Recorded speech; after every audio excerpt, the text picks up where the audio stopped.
नमस्कार दोस्तों, आज फिर आपका स्वागत है क्राउन इमिग्रेशन के यूट्यूब चैनल पर। तो आज की जो वीडियो है वो एमबीबीएस से ही रहेगी रिलेटेड। पहली वीडियोस में भी बताया है, इस वीडियोस में फिर रिपीट कर रहा हूँ। जिन बच्चों की डेस्टिनेशन शेंगन या यूरोपियन कंट्रीज़ हैं तो उनको इमीडिएटली अपने डिसीजंस लेने चाहिए कि वो इमीडिएटली अपने एडमिशन्स अप्लाई करें सितंबर और अक्टूबर इनटेक के लिए, क्योंकि बहुत सारी कंट्रीज़ के पोर्टल ऑलरेडी क्लोज्ड हो चुके हैं, क्योंकि आज 20 अप्रैल हो चुकी है। तो कुछ 25 को ख़त्म क्लोज़ हो जाएंगे, कोई 30 को है, कोई 15 मई तक है मैक्सिमम। और मेरे पास बहुत सारे स्टूडेंट्स अप्रोच करते हैं, आइदर वो यूएई से हैं, आइदर वो अफ्रीकन कंट्रीज से हैं, आइदर वो ऑस्ट्रेलिया, न्यूजीलैंड, यूएसए से हैं, आइदर वो रशियन कंट्रीज़ में हैं। तो they are looking the admissions for their children. वो अपने बच्चों के एडमिशन्स के लिए हमें अप्रोच करते हैं, स्पेशली एमबीबीएस के लिए। और एमबीबीएस के लिए यूएसए से भी बच्चे यूरोपियन और शेंगन कंट्रीज़ में आते हैं, कनाडा से भी हमारे पास बच्चे आते हैं, इवन यूके से भी मेरे पास बच्चे आते हैं जो शेंगन कंट्रीज़ में एडमिशन जिन्होंने लेना होता है, क्योंकि उनको अपनी कंट्री में एडमिशन्स नहीं मिल पाता मेडिसिन के प्रोग्राम के में जो 5 साल या 6 ईयर की डिग्री रहती है।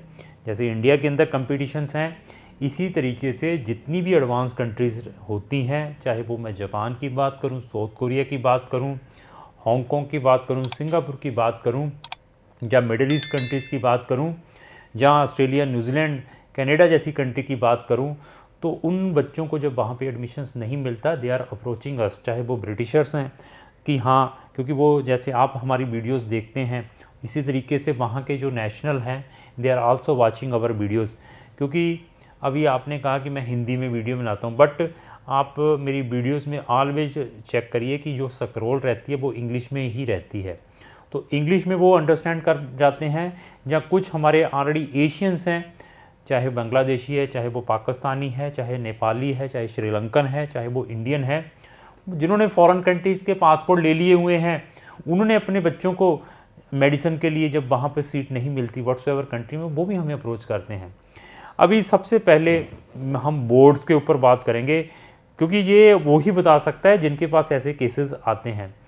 अभी मैं आपका बोर्ड चेक करने के बाद बता सकता हूँ कि आपको किस किस चीज़ में एग्जाम्पशंस हैं, किस चीज़ में आप विदाउट एंट्रेंस एग्ज़ाम दिए ही आपको एडमिशन्स मिल सकती हैं। हम स्टार्ट करेंगे यूके से। जीसीएसई बोर्ड है, आपने ओ लेवल ए लेवल किया हुआ है, तो आपको शेंगन की मैक्सिमम कंट्रीज़ में विदाउट एंट्रेंस एग्ज़ाम एडमिशन्स मिल सकता है। आप ईयू के मेंबर हैं, वहाँ से जहाँ आपने अपना डिप्लोमा आईबी स्विट्ज़रलैंड की जो बोर्ड है वहाँ से किया हुआ है, इवन उन बच्चों को भी admission without any problem European countries Schengen में मिल सकता है। बट आपके ग्रेड मुझे चेक करने पड़ेंगे, ए ग्रेड है, बी है या सी है, उसमें के अंदर क्या सब्जेक्ट्स हैं आपके ए लेवल में।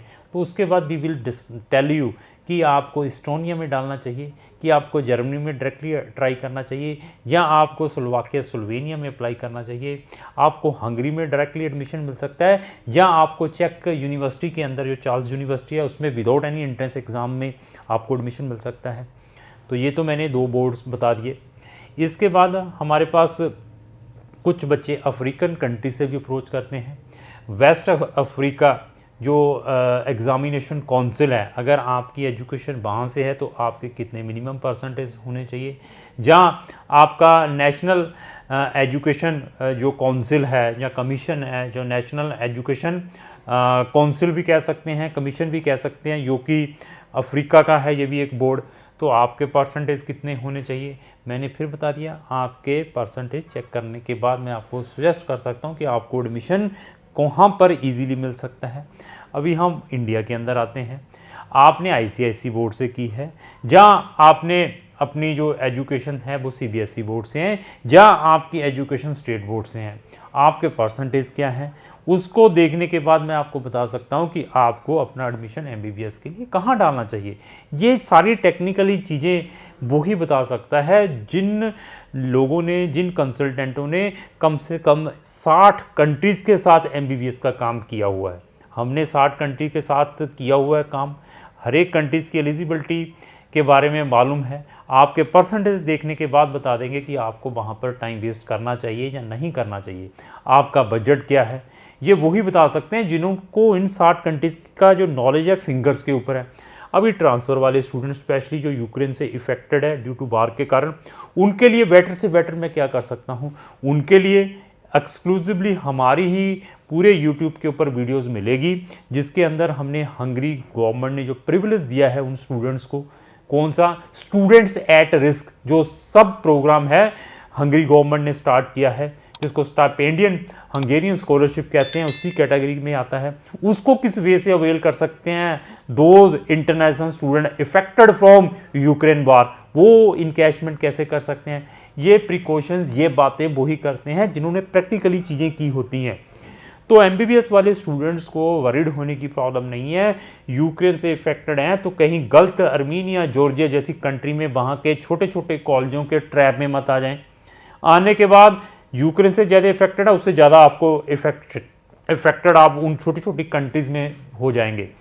अभी हमें मालूम है जब आप एक अपनी डिग्री, ऐसी चीज़ें अगर आपका टेक्निकल कंसल्टेंट है वो बता दे तो मैं कहूँगा कि आप अपना केस उसके थ्रू करवाएं।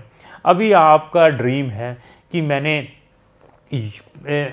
यूके में जाके प्रैक्टिस करनी है या यूके में ही मैं सेटल होना चाहता हूँ एज ए डॉक्टर, तो देन आई विल सजेस्ट कि आपके लिए अगर आप यूके की फ़ीस अवेल नहीं कर पाते हैं, यूके में 1 साल की फ़ीस 40-40 लाख रुपए की है, आयरलैंड की फ़ीस 40-40 लाख रुपए की है, इवन बीमेट एग्ज़ाम है, यूकेट एग्ज़ाम है, वो क्लियर नहीं कर पाते हैं, फ़ीसें नहीं दे पाते हैं, आपके 80% मार्क्स ही नहीं है, आप इन एग्ज़ाम्स में नहीं बैठ पाते, फिर भी आपका ड्रीम है यूके में प्रैक्टिस करने का, उनके ड्रीम भी हम फुलफ़िल कर सकते हैं।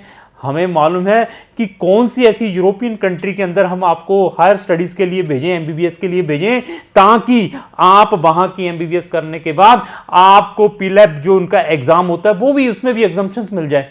वो कौन कर सकता है? वो क्राउन वाले ही कर सकते हैं, क्योंकि हमें मालूम है कि कौन सी कंट्री को किस टाइप की एग्जम्पशंस की फैसिलिटीज़ है।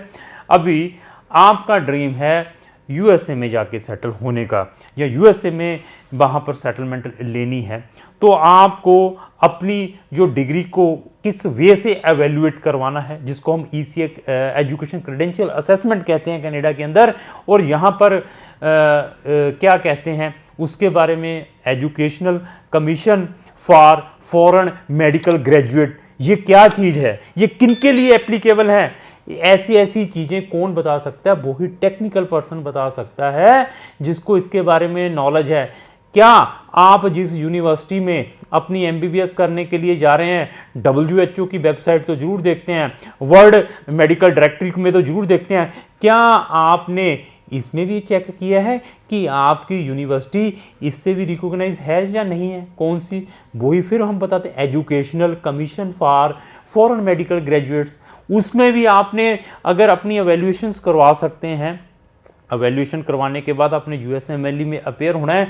अगर आप यूएसएमएलई में क्वालिफाइड कर लेते हैं, क्वालिफाइड के बाद भी आपको सीट नहीं मिलती, तो देन आपके लिए क्या ऑप्शन है? क्या उसी क्वालिफाइड यूएसएमएलई के बेस के ऊपर क्या आपको कोई अनदर कंट्री एग्जम्पशन दे सकती हैं? We have the options, we can tell you the option कि आपको अपना यूएसएमएलई को भी किस वे से इनकैश कर सकते हैं अनदर कंट्रीज़ में।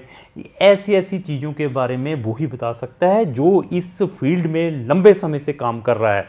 तो अगर आपका ड्रीम एक अच्छा डॉक्टर बनना है, आप ट्रांसफ़र भी कहाँ लेना चाहते हैं, आपका बजट, आपकी percentage very important for me, तो देन मैं आपको बेस्ट से बेस्ट कंट्री में एमबीबीएस के लिए भेज सकता हूँ। एमबीबीएस से रिलेटेड अगर आपकी किसी भी टाइप की क्वेरी है, इवन आप एमबीबीएस कर ली हुई है, आपसे इंडिया में आकर exam, foreign medical graduate exam clear नहीं हो पा रहा है, फिर भी आपका ड्रीम है डॉक्टर बनने का, तो क्राउन इमिग्रेशन आपको बेस्ट से बेस्ट गाइडेंस कर सकती है कि आपके लिए फर्दर क्या ऑप्शंस हैं। क्राउन इमिग्रेशन के यूट्यूब चैनल के ऊपर इससे रिलेटेड बहुत सारी वीडियोस, अगर उनको भी देखना चाहते हो तो हमारे चैनल को ब्राउज करके देख सकते हैं। और लास्ट में मेरी यही रिक्वेस्ट है कि अगर आपको जो मेरी वीडियो अच्छी लगी इसको लाइक एंड शेयर करना ना भूलें। Thank you.